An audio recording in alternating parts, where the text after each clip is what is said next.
I'll put it with you first. Okay. And then all right. Is this on? Good evening, everyone. You made it. All right. I was worried that people were going to be in Ballard, sitting at Peddler right now, having their first beer, wondering to themselves, where the heck is everyone? So those people will be here in about 40 minutes via Uber, so we'll let them walk in. I want to start by acknowledging Miranda for all the work she put into this, and also acknowledging you guys for how important this discussion really is, and for thanking the panelists for being here. I mean, this is big. We can't understate that. Not only is our discussion tonight on homelessness key to the health of our city, but literally to our democracy, and that's not hyperbole right there. We are gathered in a productive, respectful discussion around a diverse set of ideas that just being here is noble and courageous and humble to listen in our own right. And so I want to thank you. I'm inspired to be here, and I think it's going to be a great discussion. As Miranda mentioned, my name is Carson Bolin. I recently just started a new business here in Seattle and have been serving as the vice chair of the Young Professionals Board for this past year. The Washington Policy Center, we focus as a statewide entity. We're a think tank, free market ideas. We're committed to creating a forum for open discussion that's civil and focused on results. And so I think that you're going to hear that through both the questions and the dialogue and the focus throughout tonight. So thank you for being here, panelists. We're going to start out, we've been kind of using a trend over the last couple events about focusing on one word to start with, and that's, what is your why? So each of you on the panel dedicate a significant amount of time to solving homelessness in our community, and it's a noble pursuit. So if you guys could each take a minute to introduce your guys' selves, talk about where you spend your time on the issue, and then also what is your why? Let's start with Amber. Hi, my name is Amber Matthai. If you guys watched Seattle's Dying, I had like a 2 seconds to tell the Seattle Council members what I thought. Anyway, a little bit of background of my why. I'll start with my why first. Growing up, my father was a heroin addict. I ran into him in the streets in high school. Ironically, I guess, on my way to my high school graduation, I saw him on the side of the road. He lived under 405 in Rankin with his girlfriend at the time. He's now in an adult home care facility, and he has alcohol and drug-induced schizophrenia and dementia. I don't know if you guys have had experience with that, but it means most of his mental faculties are no longer there and needs to be cared for 24/7. In addition to that, I've had a lot of experiences finding family members in the system. So not only my dad, but his brother and sister also have drug-related mental issues. So my uncle's now in a home care facility, but he was at Western State. I don't know how familiar you guys are with Western State, but they actually lost their federal funding, and they were paying $3 million per month back to the government for not being in compliance due to a lawsuit. So there are some systemic issues that got me involved initially. I work downtown. I catch the bus on 3rd and Pine, and so I see people that have a lot of mental health issues and a lot of substance abuse issues on my way to work. And so it's reached a tipping point where we need to start doing something because obviously, and some people can disagree with me, that's fine. Our leaders are not, their means to an end is not working. The problem is getting worse. And so that's why I'm here. What else was I supposed to say? Oh, that's great. Okay. All right. Great. Chris, you're up. Sure. All right. Good work. So yeah, I'm here. I think it started out with just a personal experience. I imagine that many of you have had similar experiences when you're taking your kid to school and you get chased into the middle of the intersection and you see kind of problems after problem after problem that deal with this nexus of homelessness, addiction, crime, mental illness. And I just felt like, as a citizen, some frustration and also a tremendous amount of compassion for people who are obviously really suffering. And then outrage and frustration at a political system that seems to be unwilling to confront the problem directly, and I think has demonstrated a utopian vision of compassion, and then when it translates into reality over time, a record of failure. And I wanted to understand why. That set me off on a journey to do some research. And I think that one of the biggest problems, and this came up even before this event as we organized it, is that we have, this is kind of my more abstract interest in it, is that we have a kind of intellectual and ideological monoculture that is strictly enforced. And I think that it's in everyone's best interest. I think arguments and ideas get stronger the more they're tested. We're at a startup incubator, right? What's the first thing you do in a startup incubator? You dump on the guy's idea until it gets stronger and it works. And I think in Seattle... Don't dump on my new business. So just... Yeah. Yeah. I mean, that's how it works. So, and I think that for some reason, we have some of the most brilliant business leaders that do this every day. But when we translate into politics, it's like we can't have a disagreement, an argument, or conflict, even though those are the exact elements that are required to make ideas stronger. So I personally would like to inject a little bit more of that. And even if you don't agree with my idea, that's fine. But I think that even, let's say, an opposing idea gets better and stronger the more it's tested.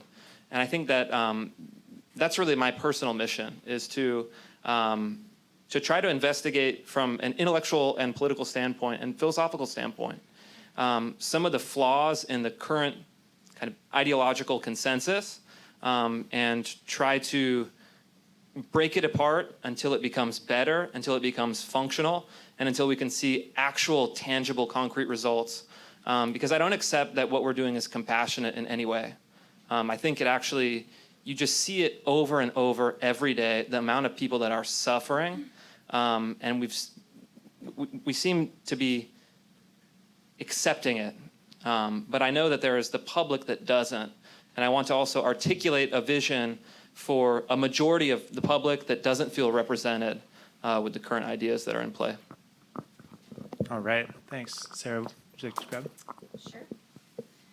I'm Sara Rankin. I'm an associate professor of law at Seattle University School of Law, where I also direct the Homeless Rights Advocacy Project. And sadly, I've been doing one thing and one thing only for the last 10 years, and that's studying how our laws and policies can make homelessness better or worse. And so why am I here? I'm here for two reasons. The first is I wouldn't be here if I didn't think that everybody in this room shared a mutual interest. And I think we do share a mutual interest, which is ending homelessness and human suffering. I think that's something that all of us want. So it's not a question of whether we should end homelessness and human suffering. The question is, what's the most humane and cost-effective way to do it? And so to me, I think that that's an important focus in terms of my participation in the discussion tonight, is to keep us focused on that mutual interest. The second reason why I'm here is because of some of the polarization that Chris was talking about. Even though we share that mutual interest, we sort of suck at working at it, right? We have a problem coming up with that focus on cost-effective solutions. We resist. I think a lot of that comes from, and Carson, you and I talked about this, it takes a lot of work to become educated about what those cost-effective solutions are, and to remain educated about what those cost-effective solutions are. It's so much easier to just lean on the crutch of emotional responses or ideological responses. And so I'm here because I hope I can urge us all to resist the pull, that siren song of turning back to an emotional response, and instead to really stay focused on what is proven to work. Chad Mackay. I run a company called Fire and Vine Hospitality. We're a restaurant group in the Northwest, 13 operations, El Gaucho Aqua, a whole series of stuff. We have about 700 employees. So this panel is not my day job. However, I was born here, raised in Renton, and care a lot about the city. And the reason I'm here is because last year, a couple of things happened. There was a real big political divide around a political tax, an issue that I was opposed to. And at the same time, I had my two boys were biking to school about 3 miles a day, come home with these fantastical stories. And at first I was like, oh, come on, that's not really happening. And then, oh yeah, I read about the Fremont Bridge burning, this whole thing. And I came home one day and my kids are playing homeless camp downstairs. And I'm like, okay, so I'm opposed to this thing and my kids are doing this. My parents taught me, like, if you're gonna bitch about something, you better be willing to do something. And at the same time, Sara came and talked to a group called Visit Seattle, which is the marketing promotion organization that promotes the convention center and visitors to this market. I've been on that board for 13 years. And the reason I got involved is she actually gave me hope that we could do something about chronic homeless, that we could do something about the costliest part of homelessness. And that was the first time I had actually experienced hope where data mattered, evidence mattered, and that didn't have to be polarizing. It actually could be something where we could join together, collaborate, and look. And out of that came Third Door Coalition. So Great. She kind of got me into this. We've been a big UGM supporter for years, been out on the midnight runs. We started campaigning and fundraising for the Women and Children's, the original one getting built. We also helped them do their first fundraiser for the gala that they had never done before. And in working with Sara and then the whole slew of people around the city, it was how do we engage, how do we collaborate, and how do we look at things? And how do we have a conversation that isn't an or conversation? You're either for or against. You're this or that. Let's have an and conversation. And at the end of the day, that's the conversation I want to have tonight. Great. Thank you, everyone, for that. Sara, let's jump to you. So You're back. you are back. I just want to say these chairs are height biased because I feel like a kid. I can't reach. Yeah, I just want to point out I'm feeling really insecure right now with my feet sort of like swinging back and forth. But thank you You could grab for letting me say one of that. these chairs and Yeah, slide it would them be on more height appropriate. So homeless populations in Seattle are not one single homogenous group. And you and I had an 1.5 hour long conversation, and I learned a ton through that. Can you help us, just to set the stage for the rest of the conversation, paint a picture of that nuance that we described within that group? Yeah, sure. One of the biggest problems we have, one of the biggest obstacles we have in making progress with respect to homelessness is our imprecision in how we talk about it. So the conversation that Carson and I had, he said, well, what are the main causes of homelessness? And I said, which type? And so that's one of the big problems that we have is for most people, when you think of homelessness, you're actually not thinking of homelessness writ large, the larger homeless population. You're thinking of a specific subgroup within the overall homeless population that is a much smaller part of our overall homeless population. That is people who are chronically homeless, who are unsheltered and chronically homeless. The reason this matters is not only because the causes for chronic homelessness differ than, say, the causes for single-family homelessness, but people who are chronically homeless, literally by definition, have to be two things. First, they have to be homeless more frequently and for longer periods of time. Second, they have to suffer from a disabling condition that prevents them from working. And there's qualifying disabling conditions. Some of the ones that Amber mentioned would fall into that category. Severe untreated mental illness, a chronic health problem, substance abuse disorders fall into that category. So it's that the presence of that qualifying disability that helps to explain the persistence of their homelessness. And I think that's really key for us to understand, because when we lob out terms, sometimes you'll hear people say, well, maybe we should use rapid rehousing. Has anybody heard rapid rehousing or affordable housing? Those are all great things for some parts of homelessness, but it's never going to make a difference with respect. I shouldn't say never. It will make a not to you noticeable difference with respect to chronic unsheltered homelessness. So we know what the main drivers are for chronic unsheltered homelessness, and we know what the most cost-effective solutions are, but we don't tend to invest in them. We tend to sort of smatter around the investments in other areas. So that precision in terminology is important. Yeah, I think that distinction was new to me, and that was pretty revealing. Amber, pivoting from that, talking about the chronic homeless populations that you've interacted with in Licton Springs, and then also talking about some of the personal ties you have. Can you share some of the anecdotes that you'd shared with me, specifically maybe about Adrian Diaz as well?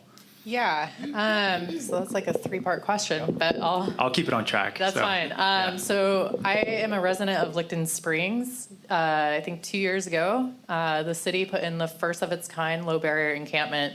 So what that meant that the whole point of low barrier is to have people who are hard to put into shelters because they're either active users, they have partners, they have pets, for whatever reason.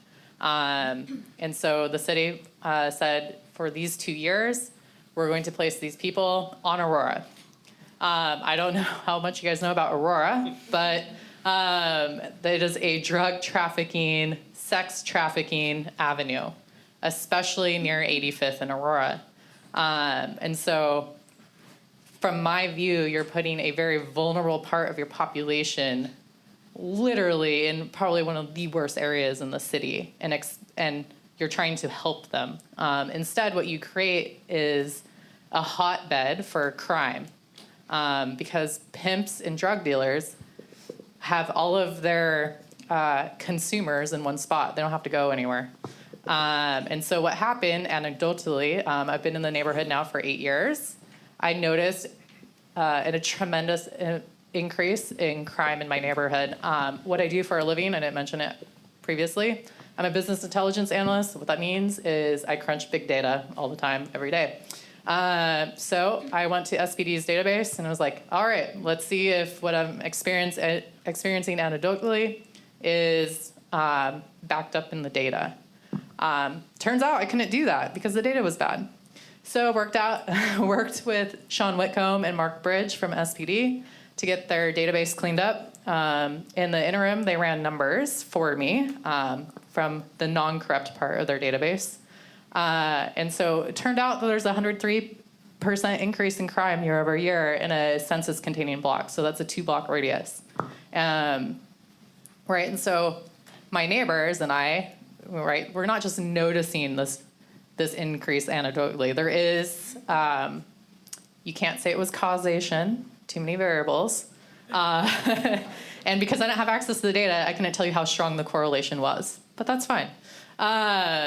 So it turns out that part of the requirement for the city to put this low barrier encampment in and to keep it at the 2-year max is the impact on crime in the community, right? Because we want to create a win-win situation. And I'd argue that if you're putting a very vulnerable population in a high crime area, like you're doing no one favors. Anyway, so there's that. And then what was the... So I'm actually... Keep me on track. Yeah, I'll have Chris jump in on this now. So you were able to be a person of action, pairing your professional work into a really into an area of need in our city. Chris, can you talk about the political ramifications? So why was that camp placed there versus in Laurelhurst or do you want to talk about that? I could actually probably talk to that. All right, yeah. You guys can. So it turns out that Lehigh, the Low Income Housing Institute, owned the property on Aurora. And so they worked out an agreement with the city to run the financial operations, and then Share Wheel ran the everyday operations. I don't know if you want to add more to that, Chris. Yeah, sure. I think that's a really good point. I think one of the things that I really wanted to figure out first is, what are some of the big assumptions that we have that we aren't testing? And a couple things that jump to mind, and then I'll get to that exact question. But you'll hear from a lot of people that homelessness is a national crisis. Anyone heard that? Put your hand up. Okay. What you probably don't know, that according to the federal government, homelessness is actually down 16.7% nationwide over the last 10 years. Then you'll hear, well, it's a problem that's in every state. But what you don't know is that in the last 10 years, again, it's down in 35 out of 50 states. Then you say, well, it's a really complex problem that is hitting the entire Puget Sound, right? Okay. Well, you see in the city of Seattle's own data that 51% of the people who are homeless in the city of Seattle came from outside the city limits, and that's almost certainly an understatement. Because when you dig into the individual level data, you find a high preponderance of last known addresses in one zip code where the services and the DESC and the county jail are. So I think conservatively it's an underestimation. We don't know how much. So you see a couple things that actually we act like this is a problem that no one has solved. But many states, and then nationwide, it's actually been trending down. While at the same time, in the last 5 years, it's up 131% here in Seattle, the number of unsheltered people. That might not be exactly right. They changed the methodology, but we know that it is likely more than doubled. So we have to assume that we're doing something wrong. And the talking points from the city in their PR campaign, #SeattleForAll, was that, I mean, like it's straight out of a science fiction book from the Cold War. We're making progress and proven solutions are working. And it's like, test that against anyone's reality. People do not believe that. And I think that the data and the evidence goes to support that. So what do? I did another study where I did a public records request for every citizen complaint in 2018 about encampments, needles, trash, human feces, and biohazardous waste. And I mapped them on a map, and I found something very interesting. There were more than 2,000 complaints about homeless encampments last year. There were 4 neighborhoods that reported no complaints whatsoever. You guys could probably guess which ones, right? Broadmoor, Madison Park, Laurelhurst, and what's the one above Laurel? Windermere, right? Why is that? I think again, this is just kind of applying common sense to it. But my suspicion is this: Broadmoor is a gated community, right? That's kind of that's probably explains a lot of that. The other 3 hired private security to basically do extremely localized community policing and enforcing low-level property crimes. Basically saying, anytime a tent comes up, anytime someone comes in, they're up to no good, politely but firmly, hey, excuse me, you can't do that, keep moving. That's actually exactly what Bellevue does, and many other cities that don't have the same problems. So when you hear, we don't know what to do, the reaction is then to lower the standards. Well, let's decriminalize, the problem is so bad, let's decriminalize public camping. That was a bill that went to the legislature this year. Let's decriminalize drug crimes, low-level property crimes. We basically, in many places, we're not really enforcing shoplifting laws. But when you have an imbalance, right, if you did that nationwide, you might be able to argue, well, it's kind of spread out, there wouldn't be a big effect. But when you localize it, you create an imbalance, a policy baseline imbalance. You're creating a series of incentives that work.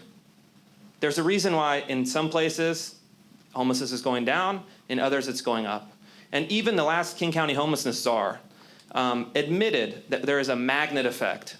So in effect, like Union Gospel Mission, I love those folks. You can see how they transform lives, but until we fix the political problem, the policy problem, until we create a baseline that changes the incentives so that we're not doubling our homeless population just by essentially incentivizing people to come, I think until we fix that, it's like bucketing water out of a boat at the same time you're punching holes in the bottom. And I think that's really the fascinating question.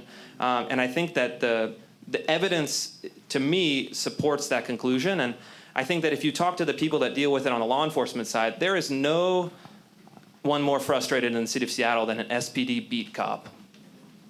These are guys that know exactly what's going on. I talk to them. I talk to the fire department. I've built a very close relationship with many of those folks, and they say, what we see on the ground and the ideological ideas coming out of our leadership's mouths are on two different planets. And I think that we need to try to bridge that gap and try to have those disagreements. Sometimes it is perhaps an either or, and make some harder choices, adjust the incentives, adjust the policy environment so that our incredible nonprofits, our incredible service providers, our incredible and generous citizens can actually start making a difference. And to go back to that, it's like you have to also see, where do they put low barriers encampments? Where do they put safe injection sites? Within the rhetoric of social and racial justice, this is incredible to me. They always put these places in the poorest communities, in the communities with the highest percentage of people of color, and in the communities with the highest percentage of people who do not speak English as their first language. So I think we need to measure compassion not by inputs, not by our good intentions, not by how much money we're spending, which according to the Business Journal is now $1 billion a year in King County. Probably a little less than that. They got a little excited on that one. And then not by how good we feel as voters or citizens, but by actually getting people off the streets into housing and having the chance for a better life. And I think perversely we're actually lowering the bar for people that have more potential. Yeah, thank you. So that's a good transition. Do you want to pick up right there on housing and talk about some of the housing options that we've discussed? I would like Chad to speak about the housing piece, but I do just want a second to respond to Chris's points. There's a lot that Chris said that I disagree with and that I would like to give you the evidence, but ultimately we're just going to be trading barbs back and forth about the evidence that exists. This is that point where I have to come back to you and say, it will take some work from you to actually look at the evidence and evaluate it for yourself. And if you need assistance with that, I'm sure Chris would be happy to give you his evidence. I would be happy to give you my evidence. But there's also a lot of what Chris said I agree with. And that's, I think, the more important point is, and it was the last thing Chris said, it wasn't the only thing, but it was the last thing Chris said, which is that we need to take people off the street and put them into housing. And I fully complete, full-throated, full-hearted agreement with Chris on that point, and we need to do a better job of it, and that's what Chad will talk about. Perfect. Chad, I'm going to cue you up with a question I had that is a good stage for this. So during our pre-meeting, you shared a couple of things that really resonated with me. The first was you said it's cheaper to solve problems than manage them, and I think that that's a reflection of a lot of what Chris is talking about as well. And then the second was a Jeffersonian tradition that you spoke about, where you can disagree with people, still be friends, and get things done together. And that's what you and Sara have sought out to do. And so can you talk about the work that you are attempting and working towards at the Third Door Coalition? Yeah, so I think for the first one, where it could be cheaper to solve something than just to manage it, I think we're in agreement with Chris in the sense that you need to house people. Leaving them on the street, putting them into low barrier encampments, doing tiny houses, those aren't solutions. More shelters are not solutions. And so that article that I referenced was Malcolm Gladwell writing that in 2003, where he basically does a study of a gentleman named Murray in Denver, where they basically calculated the cost of a chronically homeless person that was on the streets of Denver that everybody knew. Every police officer knew, every emergency room physician knew, the nurses, the caseworkers, the social workers. And he tallied it up, and he's like, cost $1 million for Denver to keep that guy on the street. They could have housed him easily, wrapped services. Even if he continued to be an alcoholic, all of those things, it would have been cheaper. The fiscal conservative me is like, why aren't we doing something more cost effective than what we're doing now, spending maybe not $1 billion, but clearly a lot of money? And so when we get to that, if you look at supportive housing, which is bringing people off the streets that are chronically homeless, wrapping them with services and giving them the opportunity to build a better life versus staying on the streets where they've been there for 10, 20 years. It's a way more cost-effective. Just forget the humanitarian aspect for a minute. Just from the numbers, it's a way more cost-effective. To put somebody in permanent supportive housing is the same cost as 3 days at Harborview. It's the same cost as 3 months in jail. It's the same cost as running a 24-hour shelter for a bed to house somebody and give them a place where they might belong and build their life. I, too, grew up in a family where my dad was an alcoholic. He's been sober 43 years, which has been fantastic. He's had a lot of friends that never made it. And he always had compassion because he's like, I could have been that person in the gutter, right? If I didn't have somebody that lifted me up and made something happen, and he still sponsors, he still does those things. So to help people rebuild lives, part of it is you got to bring them in. It's inhumane leaving people in these camps. Those it's not even, and then it's totally fiscally irresponsible. We're talking about chronic homeless, and so that's the part of it could be cheaper. And it's a great article, by the way. It's 15 years old and it's relevant to today. Cheaper to solve than to manage.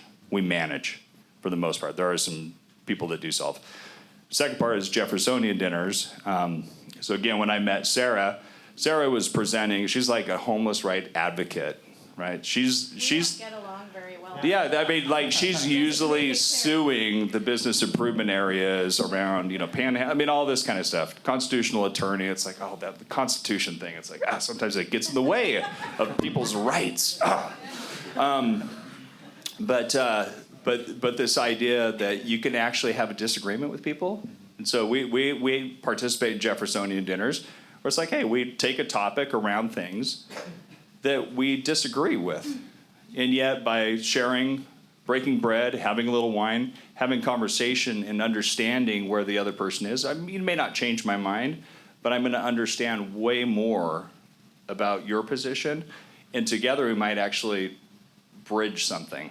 And that is really where Third Door is let's focus on chronic homeless. Let's focus on one element that's 29% of the population.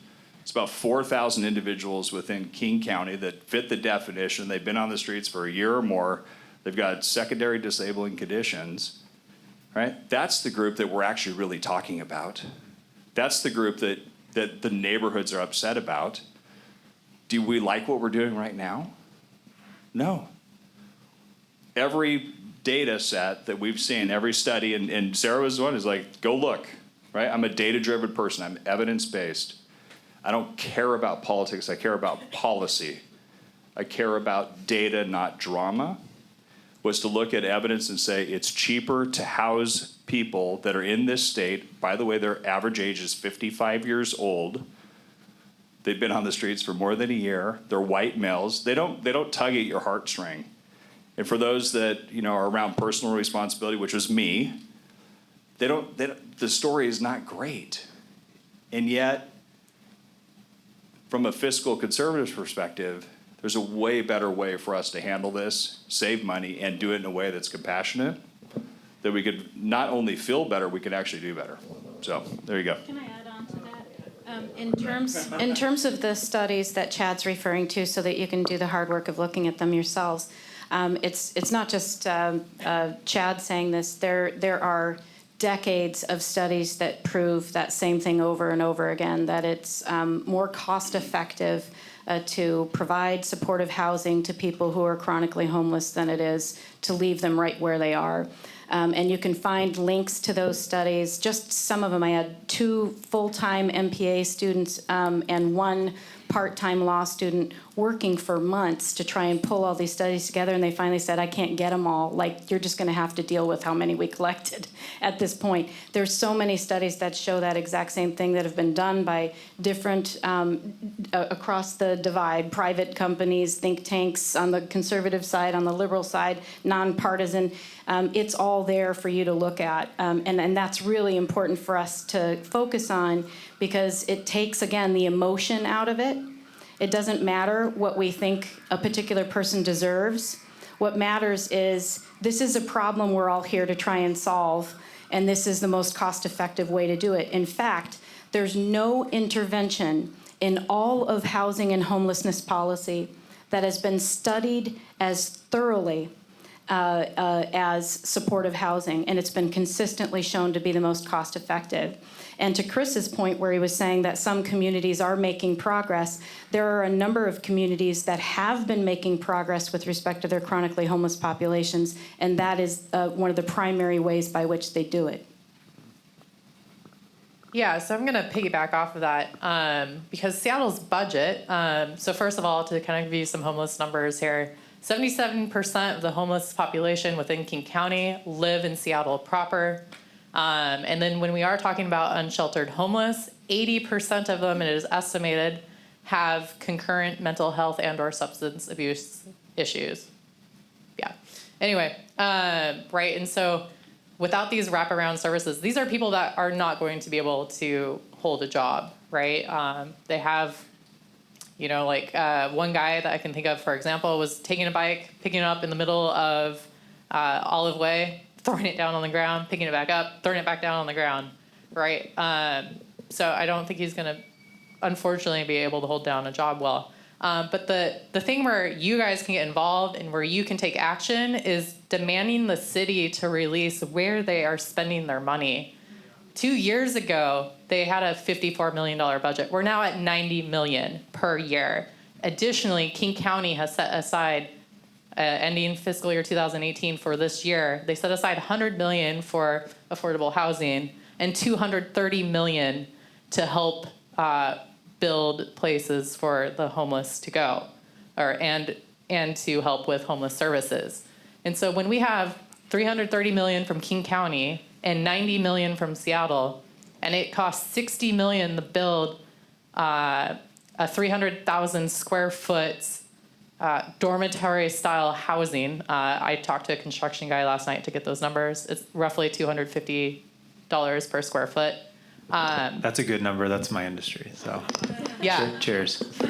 Right? Fact check. So, great. Right? So, 60 million. I think out of the over 400 million we have, and that's just public, right?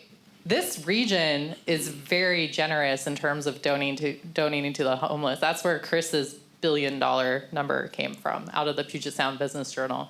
And so you guys need to look at where the money is going, and are those organizations being held accountable? There are certain organizations that have held on to property given to them freely by the city for the past 20 years to develop low-income housing, and they have not on certain properties. They're also hiding properties within shell companies. So just something for you to do your research on, and demand your city council members and Mayor Durkin to be accountable for that. That is your money, and right now, it's inhumanity happening on the streets, right? We're dealing with rat infestation. We are seeing diseases come back from sanitary issues. Typhus is hitting LA. Up here, well, in the north, they had an HIV outbreak right by the low barrier encampment. Right, and so there's also children in these encampments.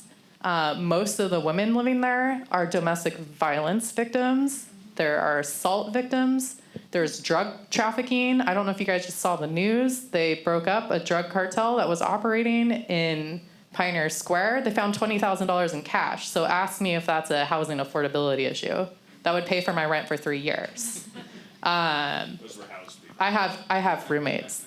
Those are people living in houses selling drugs. Yeah, but the thing is, they're allowed to set up a base of operations within the city, right? To the point where we can no longer use the sidewalks. And when I wear open-toed shoes, I need to make sure I'm not going to step on needles because 2 of my neighbors stepped on needles in their yards. So that's a problem. Yeah, Right. so pressure them. That's the whole point of this. Chris, you had something to add? Yeah, I think that's a really important point, and I kind of took a smattering. 2 things. One is I'm always skeptical, respectfully, when someone says I'm data-driven and evidence-based. For these reasons, and I'll explain why. I would actually prefer if people are principles-driven, because I think the data can be massaged any which way. Evidence can be, I have great evidence, you have great evidence, but I think you really need to get firm on principles, because that's what leadership is about. That's what getting things done is about at the end of the day. And I think that if you look at it, I actually took the liberty of doing something incredibly boring so you don't have to. I looked at the strategic plans every year for like 20 years for the all home, one table, whatever it's called. They kind of keep shifting these same organizations. The kind of unified public strategy. I looked at two things. I looked what strategies are they proposing for the last 20 years, and who's on the board of these organizations. It's a recycling board of people with the same basic ideas year after year after year. In 2005, they set the goal to end homelessness altogether in 10 years. That was the Committee to End Homelessness. In 2015, they just rebranded. Said, ooh, the Committee to End Homelessness did not end homelessness. Let's rebrand this effort. But if you look at the proposal, the same basic strategic direction was the same the whole time. And at that time, it was data-driven and evidence-based. I think you should trust the evidence of your own eyes and your own experience. Right? Okay, thank you. And I mean, I think there is some good evidence, there's some good data. I like to dig into it as well. But at the end of the day, when your actual day-to-day experience is screaming into your face, what we're doing is not working, you should trust yourself. And the fact is that we have a political class driven by ideology that stands now in opposition to the public. And I'll give you just a couple examples, and I think they're relevant. You had 70% opposition to the head tax that went up to about 80%. You have one of the issues, 65% of people saying no more expensive bike lanes while we have a homelessness crisis, 65%. And you have 55% of Seattle voters, 92% of whom are Democratic voters. 55% now say we want a zero tolerance policy on homeless encampments. Provide services, provide mental health, provide rehab, but we have to start changing the policy direction fundamentally. So you have a broad majority of Seattle voters that have no representation, nobody advocating for them, and no one laying down an intellectual foundation for true policy change. It's evidence-based, data-driven solutions. It's the same boilerplate that hasn't worked year after year after year. So I think be skeptical, trust yourself, and demand that we go with a set of different controlling ideas and principles. If we want change, I think that's the direction it has to go. So I'm always chomping at the bit to speak. Chris and I have to go out and get some drinks after this. So yes, of course, to the extent that your point is that there's a problem and we haven't been successful in solving it, then yes, obviously believe your eyes. But in terms of what the solutions are, I'm sorry, you have to look at what the evidence says works. If we try to lead and figure out what the solutions are by what our emotions are telling us, we are going to be in this exact same effing place 20 years from now. I tell you, I promise you that. So what we need to do, and some of the studies that I'm talking about, when you see the landslide of them, whatever the massaging is around the end, if you see a landslide of studies that are done by all these different groups who would have different incentives to massage the data different ways, and they all say the same thing, you gotta pay attention to that. So I agree. It's true that you can look with your own eyes and see that we've not solved chronic homelessness. One more thing, but we need to pay attention to the data that shows us the most cost-effective way to do it. One more thing I just wanted to point out is even in this discussion, we've gone back to imprecision already, because that budget that was talked about, whether you agree or disagree with the Puget Sound Business Journals, it's about homelessness, right? And so to follow on Amber's recommendation, What you really want to know, I'm guessing, is that you want to know exactly what the city is doing to address unsheltered homelessness and how that's been proven to be successful. Because what we're doing right now, moving people from place to place, the interventions that we've all been doing right now aren't working. They're definitely not working. And so that's why I think we have to demand evidence-based interventions and to make sure that that particular population is being, those interventions are being well-funded. Because I'll tell you that one point, however many $1 billion it is, that's not going to address chronic homelessness. It's not going to supportive housing.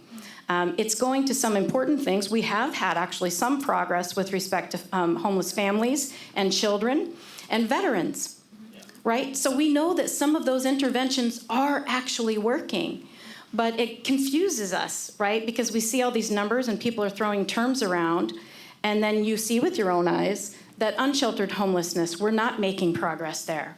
So just wanted to add those refinements. So I think a lot of people in the crowd are probably putting together this distinction from what we just heard, that there's a technical aspect and then there's the political implementation. And it seems like there's a gap between the two right now. Are people kind of picking up on that? And so does anyone, and this is for the entire panel, have a remediation for that? We've got a council race coming up. We've talked about that, but we seem to get similar faces and ideology. So this might be a good one for the business community who's been taking some leadership on this issue. So, Yeah, I think that, I mean, that was really, last year was, you know, what next? Clearly, we've got an issue. We had division. We have a city divided. And really, that was the whole foundation of the third door was an alternative pathway to say, hey, let's look at collaboration. Let's look at one focus area that's ripping our city apart. And every person up here has said, if you're going to provide housing and services is what you do. You can't just leave people on the streets to their own devices. You can't just allow just wild stuff to happen. And that group isn't going back to work for the most part. And those services that are provided, they cost us a tremendous amount of money. And so the game changer, and I saw All Home and all those things, and I think the difference is right now the business community is starting to re-engage, and we've been part of that conversation to say, okay, what do we do? Because this is an existential economic threat to our region and our city if we don't figure out how to deal with this, right? And we can wait for an election. Good luck. We can wait for the tide to turn by just pouring in money, or we could start to engage with Chamber, DSA, Visit Seattle, ourselves, service providers, others, neighborhoods to talk about bringing people off the street and wrapping them with services so that they're not basically causing all the issues on the streets. And so I think the real difference is, yeah, from the housing perspective, and that business leadership in every community where the conversation has changed, business drove it. Drove it from the sense that they stepped up and said, we need to do something different. And so for anybody that's been involved or understands affordable housing development in these other areas, and even supportive housing development, one of the things we're doing as Third Doors is questioning the cost drivers. Like, why does it cost $300,000 to build a unit? What is market driven? How could we change that so that we could deliver a solution that costs a heck of a lot less money from a capital perspective and then saves us money from an operating perspective? If you look at the healthcare costs, I mean, Harborview right now underwrites nursing services and doctor services for supportive housing because it's a heck of a lot cheaper for them to send people on site to housing than to stuff our emergency room services. So I think business leadership, not attacking business as the source of the problem. And I have no love for the city council, and everybody knows that. It's not like it's a big secret, right? I'm like a pro-market capitalist pig. I own like 13 businesses. But I want effective solutions, and I'm tired of fighting about stuff, right? I want to actually get to the meat and deliver, right? Because I got kids too. I cleaned up 520 and I-5, right, with the encampments and needles and those elements. And I don't want to live in a city like that, so I'm not giving up. And I'm not somebody that's just a foundation person that's writing big checks. And I'm actually somebody engaged with a whole lot of other business leaders and service providers and researchers.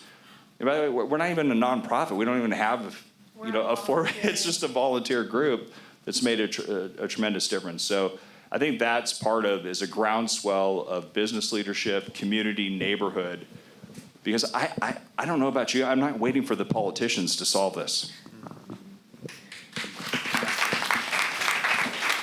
I know. I like that answer a lot, and I think that's really inspiring for all of us. There's a lot of leadership in that kind of forgotten middle that you represent. You're not a plutocrat dropping $1 million checks on the issue. You're boots on the ground. You can rally people around and create strategic partnerships around it. Chris, I'd love to hear from you. I know you're ready to talk about. There's huge amounts of dollars still being spent, though, by the politicians. So, and there seems to be this general resentment of this community that a lot of us are a part of, representing leadership from a business standpoint. So, where's that disconnect? The head tax didn't pass. It was pushed through by activists, by the council, who I have no love for as well.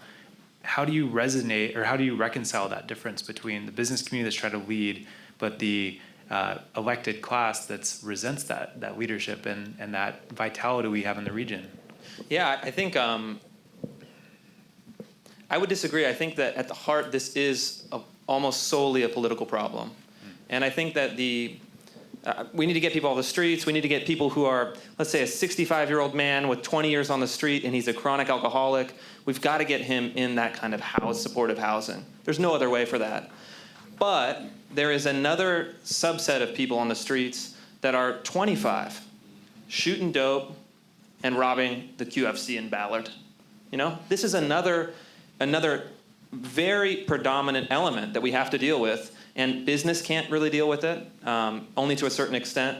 You'll notice that on 3rd and Pine, it's kind of a show, right? If you walk 3 blocks north into South Lake Union, you'll never see a tent. You'll never see someone shooting up. You'll never see someone doing that kind of lifestyle, because Amazon very quietly has their own private security that tells people, you can't do that here, keep moving. So I think we need to, if we can keep Amazon's campus clean, if we can keep Laurelhurst clean, if we can keep Broadmoor clean, why can't the city offer that same kind of protection and quality of life policing to every neighborhood in this city, including the neighborhoods that are hardest hit and the most disadvantaged? Yeah. And I think at the end of the day, there is a law enforcement element that we don't want to talk about in Seattle, but it's going to be a requirement, because you have to set the standard equal to other communities, or you're creating an imbalance that no matter how many housing units you build, no matter how much compassion you show, you're going to be having people coming to Seattle because of the policy environment. I think safe injection sites are a huge draw. The academic studies, I think the evidence is pretty good that over 10 years after they put in the safe injection facility in Vancouver, the number of people who were what are now being called opioid migrants went from 20% to more than 50% of the population in the area around the safe injection site. So at the end of the day, it's a policy question, it's a law enforcement question. We have half the number of police officers per capita compared to Boston and New York. 50%. While at the same time, our crime rate is our property crime rate is 400% higher than New York. There's a huge disconnect between those two numbers, and we need to. People who need help, that want help and need help, we should be throwing every dollar, every resource, every service to them to help. But people who don't want help, people who want to live on the streets, in the encampments in Ballard, in Fremont, down by the canal, and they just want to do that, we have to have some kind of humane, compassionate law enforcement response, or we're not going to truly solve the problem, not only for the homeless, but for all of you. For neighbors. I think in this debate sometimes we focus so much on the most kind of tangible element of suffering, but someone should be advocating for neighbors. Because if you live in Ballard, if you live in Soto, if you live in these other places, it's getting harder and harder and harder. And I think that neighbors are crying out for some sort of law enforcement. It can't be that you call the cops and they come 6 hours later. That's not acceptable. It can't be, and I agree on the sweeps. We're sweeping people from here to there, to there, to there. It's like whack-a-mole, and it's not working, but we need to create an environment citywide where we don't tolerate, we can say, hey, we have services available. We have emergency-style shelter facilities that we can build rapidly. San Diego built 900 shelter beds in I think, less than 60 days, using no public money. It was all philanthropic and corporate money. But they had some political leadership that was willing to go to the mat and start enforcing the law. And I think that at the end of the day, we're not going to solve this problem with housing alone. Even with the full head tax, I crunched the numbers, it would have taken 50 years to provide enough housing for all 12,000 people homeless in King County. I don't think we have that long to wait. All right, so this is a question for the entire panel, and this is one that kind of speaks to the heart and the ideology in our city. So the Seattle is Dying documentary spoke to people in the neighborhoods based on what Chris was just saying, who are struggling to reconcile the fact that hundreds of millions of dollars are being spent, homeless people are still suffering, there's a lack of compassion in the streets, and property crime is still on the rise. So think of that as one side of the conversation. There was another side. Tim Harris, for instance, founder of Real Change, that really positively impacts people's lives in our city. He called that same documentary misery porn, or a hit piece on homelessness. And former Washington State legislator Jessalyn Farrow on Twitter called the documentary a piece of right-wing propaganda. That's a huge divide between how people view the same documentary that many of us saw. So let's start on this side, or whoever wants to take that one. How are people seeing that so differently, the same piece?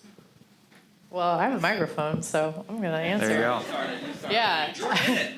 Oh, yeah, I was in it. It's fine. It was from a Ballard Town Hall like a year prior, and I was like, oh, that's me. Great. That was me. So that was me acknowledging that. So Seattle leadership, you will not hear them say that there's an opioid epidemic unless they are trying to get money. And so, I don't know who saw the Civic Cocktail last week with Pete Holmes. He is your city attorney for the city of Seattle. He said that it is not a drug problem that we're seeing with many people on the streets. Unfortunately, he signed 2 legal documents, Seattle versus Purdue, and King County. He may not have signed the King County one versus Purdue.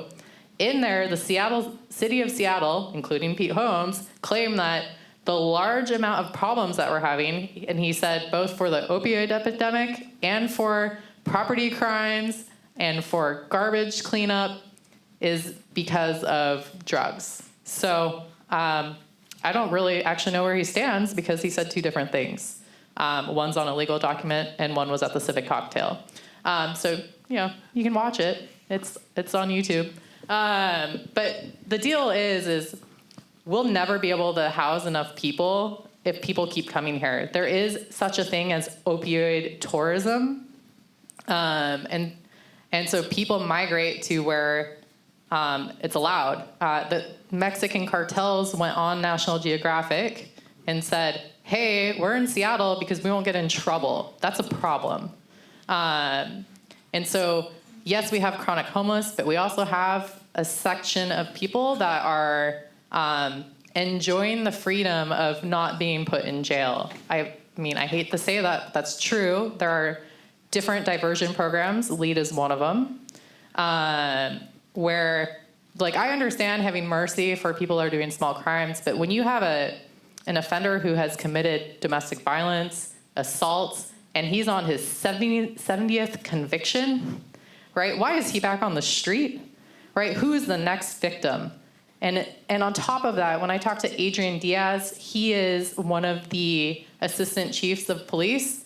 His biggest safety concern for the public right now is the rebar that supports I-5. It is in danger of being melted from people cooking meth in barrels, and they can't do anything about it. So that is a problem, and that's also why they sweep. So you may not agree with the sweeps, but if they were not to do that, rats, needles pile up, and they set up center of operations for drugs. So, right, so what do we do in the short term? I don't know. And then, sorry, I need to answer the question. Yeah, Seattle is dying is polarizing because you have your ideology, and when your ideology doesn't match what you see, you have a crisis of sorts, right? And so it's either you can believe your ideology or you can believe what you see on the streets. And I think it's a big problem when our leaders, they want to try experimental solutions, right? Safe injection sites, instead of putting money into drug rehab. So I personally know someone who was waitlisted in rehab, and he is now no longer here. He was shot and killed breaking into a home for heroin. So I'm not saying circumstances would have changed, but we need to not have wait lists to get into rehab.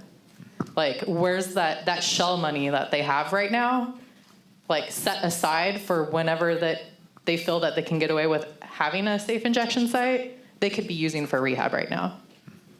Let's use the money we have. So, Sarah, what do you think?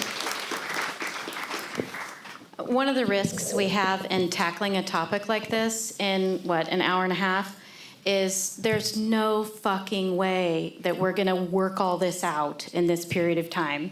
And all we've been able to do is scratch enough to sort of agitate and even possibly confuse. And so what even as I'm listening, I'm like, I could talk, I feel like I could reach out and make a connection to each of you to explain something that was said in a way that would make sense to you.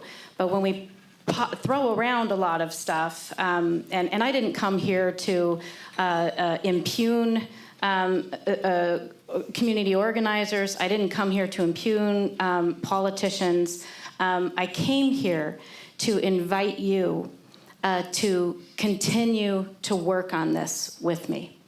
Chad and I are living proof. He reminds me all the time he loves capitalism, and he's telling me all the things and we don't have the same ideological. We work together constantly, and he's not the only one. So if you're feeling confused or agitated or angry or frustrated, I get it. All of us feel that way, regardless of where you are politically or ideologically. All of us feel that way. The only way we're going to work through this is if we can figure out a way to stop making this as polarizing as possible, to use Chad's adage, to stop complaining and start doing. If you're interested in engaging with me, with the Third Door, to go tour a supportive housing unit, use your own eyes, see why these approaches are the most effective way to address chronic homelessness. I want to invite all of you not to have this be the beginning and end of the time and effort that you commit to this really crucial issue. It really just needs to be an invitation to continue to really do some hard work, and I'm ready to do it with you.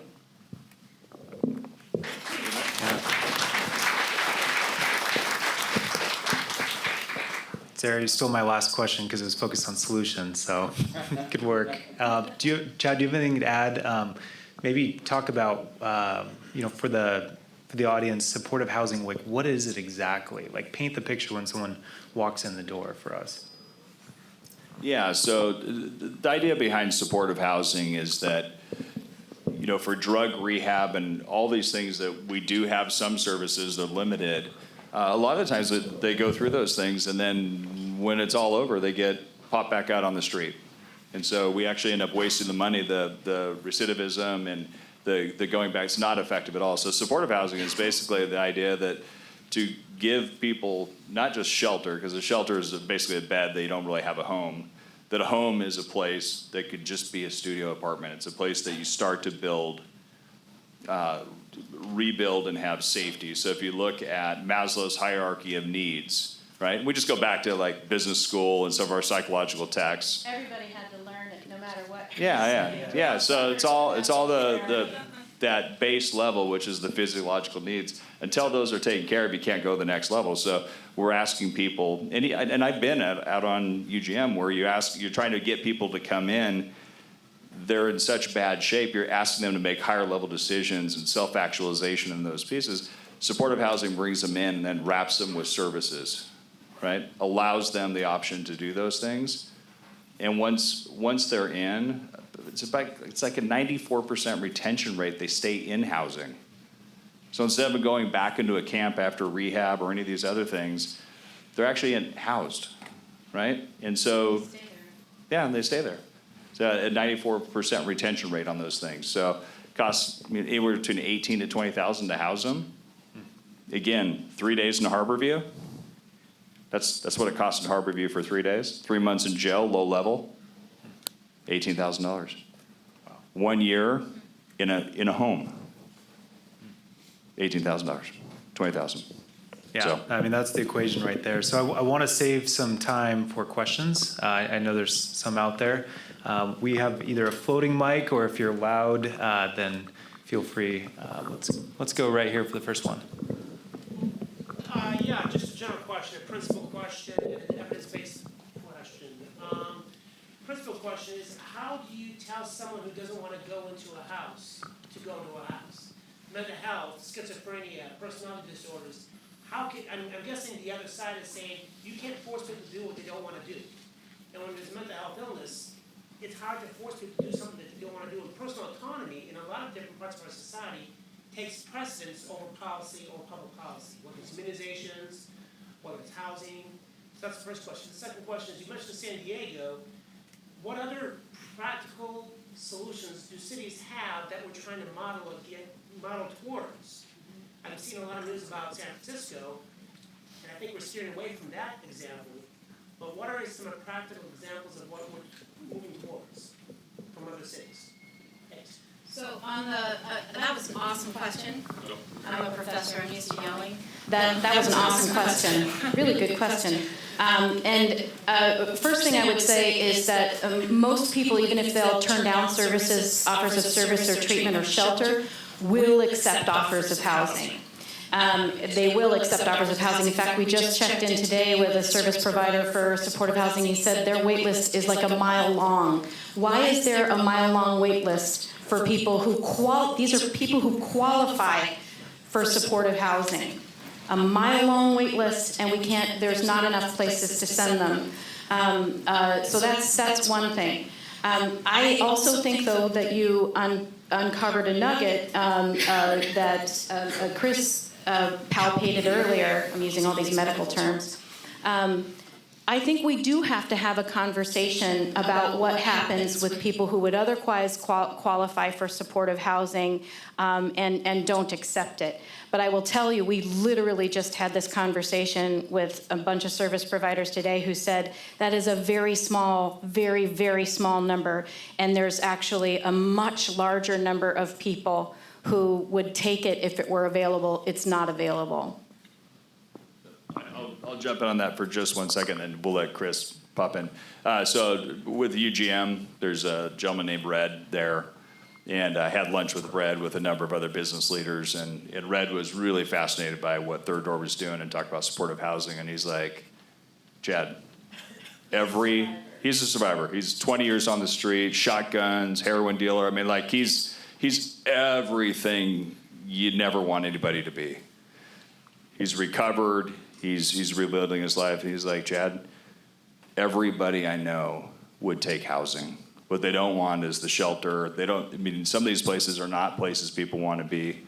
But every one of them, maybe 98%, would actually, we're not offering housing. We're offering things with a bunch of strings right now. And supportive housing, by the way, those are leased units. Supportive housing is not free. They're leased units. The people who go into supportive housing pay 30% of their income. Now, their income is usually in the form of disability or Social Security, but they have skin in the game. These are leased units, and so they don't just get to waltz in and do whatever the hell they want. They are tenants. Yeah, and I think I'll add from my research and talking to the panel also that shelters are not a sustainable option for this community. It's managing the issue, but it's not solving it. There's barriers for a lot of people in that pets, possessions, not being able to be with your partner. Those are all issues that. I have to split from my 15-year-old son. Yeah, from children, exactly. So those are all headwinds for people getting into the housing as well. So right in the back. Yeah, you mentioned that we have permanent supportive housing right now, and we also are seeing a chronic homeless population. How much housing do we have, and how much do we need? That's the part I'm confused on. You want to answer that question? We actually know the answer to that question because we've spent 9 months studying it. Yeah, so I think there's approximately, in King County, there's about 4,100 of existing units. And if you look at the population of chronic homeless, about 29% in King County, there's about a delta of about 4,000. So if you go over about 5 years, there's 8,000 units total needed. We've got about 4,200, I think, currently and some planned. So there's a big delta. It's been growing since 2005. So. Right here. So Chris, you talked about using the examples of private security, which would patrol an area and then sort of make activities that are not wanted go other places. But you also talked about sweeping and how plaguing the boat where you're poking holes in it. So I'm wondering how those two things go together. How do you make a solution instead of just making people move along?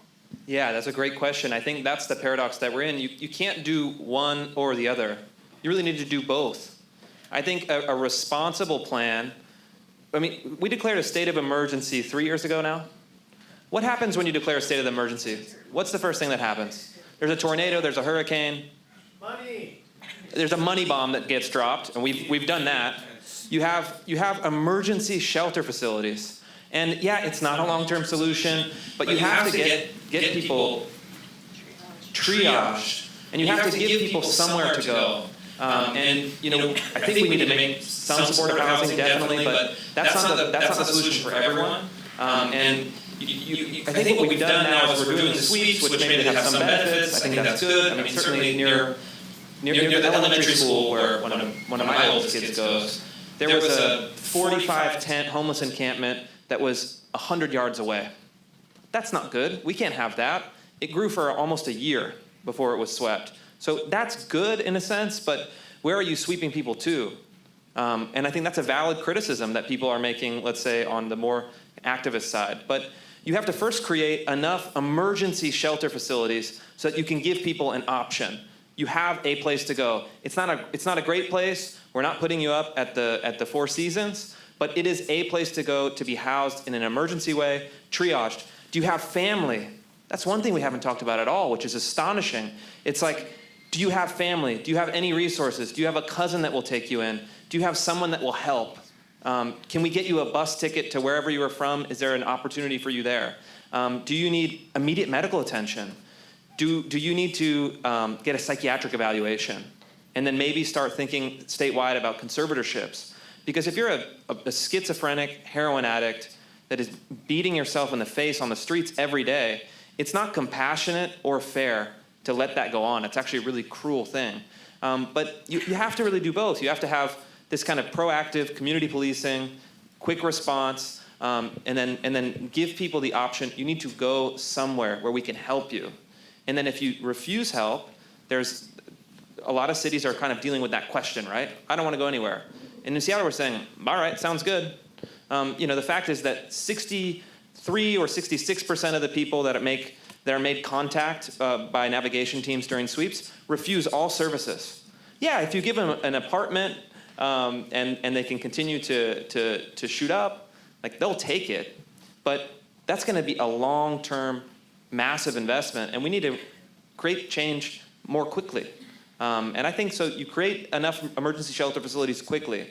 You could do it with a very small amount of money, private donations, philanthropic business donations, and then you can start enforcing the law in compliance with the constitutional kind of limits. You have to give people an option.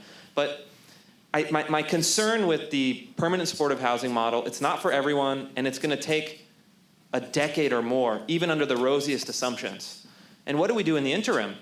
And are we sure that we're not just going to be continuing to bring people into Seattle at a faster rate than we're getting them housed? And then Seattle is bearing the burden for King County, for Washington State, for other parts of the country. And I don't think that's fair to anyone here. So, good question.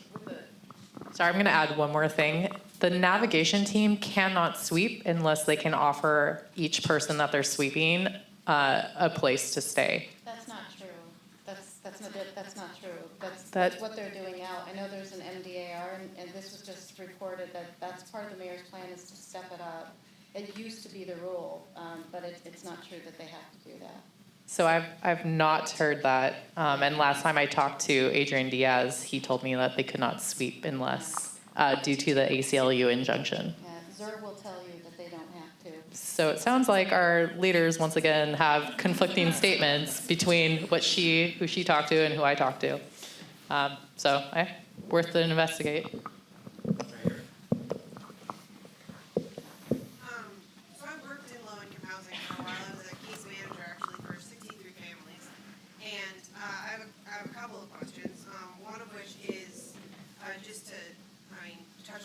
Said that it is such a complicated issue because there are so many different kinds of people that are homeless, and that could be the woman escaping domestic violence with her 3 kids, that could be the gentleman with mental health issues, that could be a veteran, that could be any age, any race, any come from any different kind of past. And so I worked in permanent affordable housing that was a housing first model, so there were lower barriers to entry, so to speak.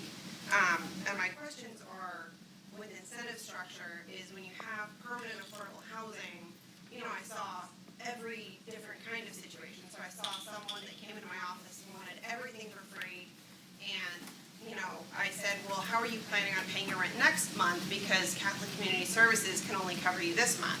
He said, well, I could work for 2 days and pay my rent. It's no big deal. I said, well, then why aren't you? What can I do to help you get there? And then I had a woman with 4 children that was escaping a domestic violence situation, that it was the biggest game changer that her children were in a safe environment and they were going to a good school. And she would cry in my office about how incredible this opportunity was. And her little boys would come and visit me every day and just be so grateful. And so you have this wide array, and then they're living right next to each other. And they're in apartments where you have a veteran that has PTSD next to a 5-year-old's bedroom who wants to bang on the walls, and it's causing all of these issues. And marijuana smoke, or whatever you want to call it, is going underneath the walls into the child's bedroom from a guy that needs it for medical issues next to a 5-year-old. And just the level of complexity with that, and then also addressing just how much affordable housing we would have to have, and then the fact that as a magnet we really can't house everybody. So we could be building buildings constantly. We could be lowering, the barriers to entry for well-intentioned builders to build these apartment buildings. But if we're attracting people from all over the country, it's never going to be enough. And then it becomes a question also of just low-income people versus mental health issues and how we're addressing mental health. And honestly, sticking someone that has serious mental health issues into an apartment building, while that may feel good and we might not see them anymore, that's not addressing the deeper issue. So it is a bit the complexity piece, you're 100% right, and that's why we started the conversation. I was like, we really need to define what we're talking about here. And my assumption was we're talking about unsheltered chronic homelessness because that's what people see. But you're right, it's incredibly complex. Also, the idea of affordable housing is, a lot of people don't understand the difference between affordable housing and, and I just was talking to her, I forgot about everybody else. a lot of people don't understand the difference between affordable housing and supportive housing. So the example you gave, the idea of someone who's typically chronically homeless suffers from co-occurring disorders of a severe mental illness or mental illness and substance use disorder, quite common to have those co-occurring. You can't just give that person an apartment. But what you do give them is supportive housing, which has the caseworkers to make sure that they're being good tenants, help them figure out things like stay on them. The vast majority of those people can't get jobs. So the employment issue, it becomes complicated if we try to solve it all at once. And so we have to have some sympathy for how difficult this problem is for our politicians and our policymakers to solve. I don't question anybody's good intentions. Whether you are the same Democratic or Republican Party or whatever it is, I don't question anybody's good intentions. But that's why I say we really have to be really careful about what we're defining. I think figuring out how to have those conversations about specific subgroups so that we can say, aha, for that group, we know based on our experience and evidence, this is the most effective intervention, and try and tackle it like that. Like you have to win smaller pieces of it, because otherwise to say how are we going to solve homelessness is far too complex of a question. And Chad, you had an idea about the magnet theory. We have supportive housing already, and it hasn't caused people to come running. Areas that have supportive housing that have had a lot of it have not experienced a huge influx of people. But Chad actually this is one of the nice things about partnering with business people who think about stuff I don't think about, had an idea in terms of coming up with new supportive housing and making sure that we have good data on the magnet theory. Yeah, no, I think so first of all, thank you for I don't know if you still do casework, but that is, I know it's brutal, it's difficult. And what we've been talking about for supportive housing is really around, pretty hard chronic homeless. You would not mix them in multifamily in typical deals. So as to address some of the other issues, I am somebody that wants to challenge the cost-driving assumptions. So when you talk about affordable housing, I think about all the tax incentives and all the things that are going around that. I want to break that model for supportive housing and see how we could drive down those costs and build it for far less, far faster, and break some rules to make that happen. And Third Door is all about that, challenging the assumptions. Part of having a public-private partnership is let's set up some data gathering and evidence gathering. So partnering with maybe organizations like Tableau that have done a great job of data visualization and transparency around the country for other efforts to find out, do we have a problem that people are coming? Right now, I don't think a lot of people trust some of the sources of those. So let's build that as a business community. Let's demand as business and voters that let's make sure that that data is accountable and that we have transparency of how that's collected and done. And then we can make good decisions if that's actually the case, right? And so we're not out with our full plan yet, but I think you're going to see what I think the incredible part is this region has such great innovation, and that's something that we want to bring to this as well. Yes, 10 years ago they declared they're going to end all homelessness. Well, that isn't really going to happen, right? There are certain circumstances that people are going to fall into. The question is, how do we impact it so that we have the least amount of chronically homeless on the streets, and that we make other homelessness brief and non-recurring?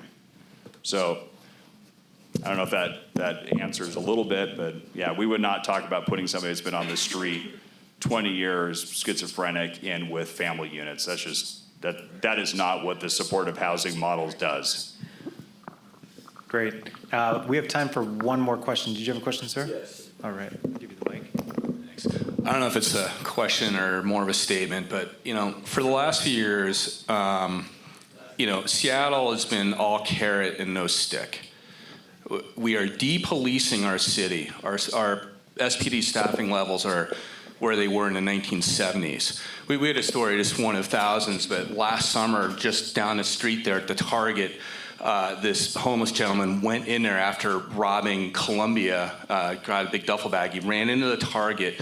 He rampaged through that store for 15 minutes in the middle of the day, breaking open cases, stealing iPhones and iPads, like thousands of dollars. He was taking the cases and throwing them down the escalator at people. No cops no cops came. Everyone was calling 911. No one came. And so these people know they can come here and get away with what they want and live like that. We have to turn the spigot off. And so, I hear a lot of talk about affordable housing and housing first and whatnot. You have to look at both sides. We can't just say, oh, we're criminalizing homelessness if we actually enforce our law. We have to have civility. This is no way to run a city, all right? And let's first thing we should do when we hopefully get a brand new and much different city council is we should do an audit of every department in the city and figure out where we're wasting money. Start with figuring out maybe, building this affordable housing in the middle of downtown and some of the most desirable neighborhoods is not the most effective use of that money. Is there cheaper real estate we could do that and still help these people? So I guess that's my question. Thanks. Where was the question? I think that's actually a good entree. Do you want to talk about there's that nuance again within the populations? And I'll pop in for a moment because one of the other disclosures is I'm on the Visit Seattle Board. I've been for over a decade. I actually co-chair the Street Civility Task Force. We work with DSA and others, and we've underwritten the Prolific Offenders Report. And we are working on how do you deal with the criminal element, both violent criminals and what is happening with those. So we have actually I have worked on both sides, which is how do we deal with chronic homeless, getting them off the streets, and then how do we deal with the criminal element, the downtown, right? So it's an and deal, right? Because just being homeless doesn't mean you're a criminal, right? And there are some low-level property crimes and low-level pieces, but I'm not here to defend violent criminals. You need to pay for what you've done. Right? There are repercussions to actions that do occur, right? So that's not where I'm at. And so we have both to work out. And that's why it's not one solution, right? It's an and solution. We need to do this, and we need to do this, and we need to do this. If you talk to the police, yeah, they're frustrated. Because if they go out for the chronic homeless, they're like, well, what do we do with them? Well, we can arrest them and throw them in jail. Okay, well, that costs you a lot of money, right? Versus the criminal element. And I think people are right to ask, why aren't some of these people being arrested that are violent criminals? Or some other method if they're in such a state that they're actually, maybe there's, I forget what it's called, but involuntary commitment, right? Some other things where they're in such bad shape that they're a danger to themselves. So. I know we're wrapping up, and I just wanted to, I'm going to say it again until somebody takes me up on it. It's what happened to Chad earlier, but I don't want this to be the end of the conversation. I think as far as I'm concerned, if you are open to thinking about things differently, I know I've learned a lot from Chad. That means that I have to be open to thinking about things differently. If you're committed to focusing on mutual interest, if you want to see solutions and stop complaining, I'm your girl. I want to work with you. I will put in the time and energy to work with you. If you're not in that camp, then there's plenty of places you can go to complain, and you're going to be part of the problem. So I hope that a lot of you will decide to get activated by this and to move towards solutions. And I would appreciate that. Yeah, great. Yeah, so. Well, Chris wants the mic. Amber. Yeah, right, we're so going down the line. I'm assuming we're now on to how you can be a part. Yep. Right, and solutions. Yeah, so we know certain demographics that are likely to end up on the street. We know that foster children, when they age out of the system, for example, 20 to 25% of them end up on the streets. We also know that domestic violence victims end up on the streets. And we also know that women who are in prostitution end up on the streets. And so there are a plethora of organizations that you can get involved in, right? So I mean, I could sit up here all day and name them all, right? So like the ones that I'm specifically involved in would be REST, Rescue Freedom, UGM's Hope Place. Mary's Place does great work with families in particular. So there are a lot of organizations, like we're not up here trying to doom and gloom you, but there are a lot of private organizations that are doing a lot of work. And then also look at a lot of Title I schools, the youth. If you can engage with them, like when they're in middle school, it shows that throughout the years, they're less likely to end up in trouble or on the streets. So there's other programs that work specifically at Title I schools. Those are typically underfunded, that poorer communities, more diverse communities. So After School All-Stars. I mean, there are a lot of different organizations. And you can also volunteer your time. And UGM has search and rescue vans at night. I've done a lot of those. Right? Because people are building relationships with people on the street, right, where they know them by name. But the hard truth is when I did the UGM search and rescue vans is a lot of people have a lot of the chronic have a lot of mental health issues. Whether or not it was because of substance abuse, I don't really care. But, you know, they tend to be a little bit more service resistant. And so it's really just kind of taking time out of your day and taking action. You can either donate your money or your time, or help in the foster care system, because Washington State is not doing very well there. All right, great. Well, I'd like to close my comments. I'd like to launch into a defense of Seattle is dying, a defense of polarization, and a defense of emotion. This is probably the only room that I could get away with that in Seattle tonight. But the reason I think Seattle is dying was a huge community service. Not because it's the best documentary ever made, or it's completely accurate, or balanced, or whatever the other criticisms were, but I think what it did is it cut through some deeply problematic taboos that we have in Seattle. It opened up a real conversation for the first time in many years. And I think there's a great social critic named Christopher Lasch, and he wrote in the 90s, I think it's totally true now in this case, that democracy is not about information. Democracy is founded on debate. And debate means polarization. It means your idea versus my idea. Let's put them head to head and may the best idea win. Not polarization between people. I think you define polarization differently. Okay. We can debate. Sure. And not be polarized. If we're polarized, we're not listening to each other. Sure. Yeah. No, I think that's fair. I think listening is a key vital component of it. Sure, but I think it's actually about debate, and we seem to be allergic in this city to anything resembling a conflict of ideas. But if you look at American history, right? Let's just look at American history.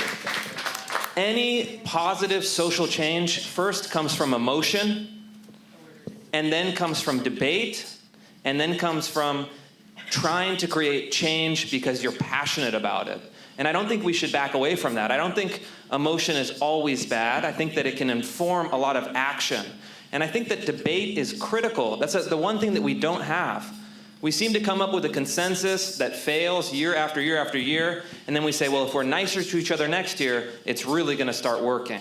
And I don't accept that. I actually think that we can have civil debate among people that we have mutual respect, but we can actually go at it with new ideas. Because the ideas that we have right now haven't worked in the past, they're not working now, and they're not going to work in the future. And I think that we need to look at Seattle is dying as a moment where go at it. You can attack it. You can criticize it. You know, when I talked to the folks, I mean, there was a whole media campaign to attack and undermine this documentary. But if you look at it, the reason why it has 2-3 million views on YouTube, it was talked about all over the nation because it struck at the heart of a truth that people feel and understand in their experience, but we're too scared to talk about. And the reporter, Eric Johnson, is not a Republican. He's just a citizen that was fed up, who wanted to make a difference, who wanted to speak the truth. He paid a personal cost for that. And I think that we need to look at it and say, what is driving such huge reaction? Because I did a little experiment. His thing went crazy on social media, on YouTube, everywhere, and all of the attacks against him, 2 shares, 3 shares, hundreds of articles that had no emotion. And I think it speaks to the people in the city that feel like nobody is listening to them. They're gonna get attacked if they speak out. They're gonna cancel your event at Peddler Brewing because a bunch of idiots on Twitter are attacking people. And this is the problem in our city. We can go through the technical analysis all day, but until we have new ideas and a new spirit of civic debate, it's not gonna go anywhere. We're gonna be building housing, and it's not gonna go anywhere. It's not gonna truly make a difference. So I think that, polarization is okay as long as it's in the spirit of civic debate, as long as it's in the spirit of dialogue, as long as it's done with mutual respect, and as long as it's about the substance. And I think that we have room in this town for a little bit more of that. All right, so that is our debate. Let's give all the panelists a really warm round of applause. Discussion.